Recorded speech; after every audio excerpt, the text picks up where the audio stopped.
ಹಾಂ 2 ಇದೆ. ಅದೇ ಮುಂದೆ 2 ಪ್ಲೆಗ್ ಟಾಪ್ ಇದೆ ನೋಡಿ, ಬ್ಲೂ ಮತ್ತು ವೈಟು.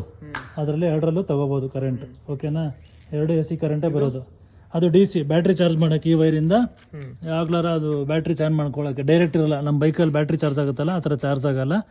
ಹಾಂ, ಯಾವಾಗ್ಲಾರ ಒಂದು 10 ನಿಮಿಷ ಹಾಕಿದ್ರೆ 1/4 ಗಂಟೆ ಅದು ಚಾರ್ಜ್ ಆಗುತ್ತೆ. ಕವರ್ ಅದು ಮೇಲ್ಗಡೆ ಹಾಂ, ಇದು ಕ್ರೊಕೊಡೈಲ್ ಕ್ಲಿಪ್ ಅಂತೀವಿ. ಕ್ರೊಕೊಡೈಲ್ ಕ್ಲಿಪ್ಪಲ್ಲಿ ಅದನ್ನ ಚಾರ್ಜ್ ಹಾಕೊಳ್ಳೋದು, ಗೊತ್ತಾಯ್ತಲ್ಲ. ಎಷ್ಟು ಇದಕ್ಕೊಂದ್ಸತಿ ಹಾಕೊಬೇಕು ಅದನ್ನ? ನಿಮಗೆ ಬ್ಯಾಟ್ರಿ ಸೆಲ್ಫ್ ತಗೊಳ್ಳಲ್ಲ, ಮೇಲೆ ಸ್ಟಾರ್ಟ್ ಮಾಡ್ತಿರಲ್ಲ ಅವಾಗ ಹಾಕೋಬಿಡು.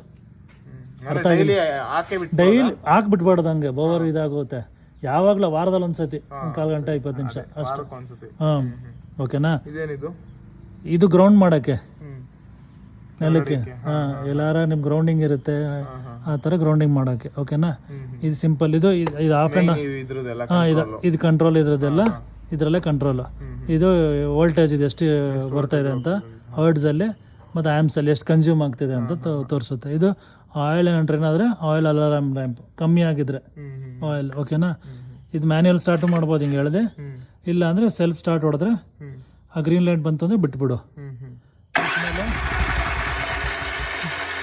ಫಸ್ಟ್ ಸತಿ ಆಯಿಲ್ ಪಂಪ್ ಆಗುತ್ತೆ. ನೆಕ್ಸ್ಟು ಆಟೋಮೆಟಿಕ್ ಅದೇ ಸೆಲ್ಫ್ ತಗೊಳುತ್ತೆ. ಓಕೆ,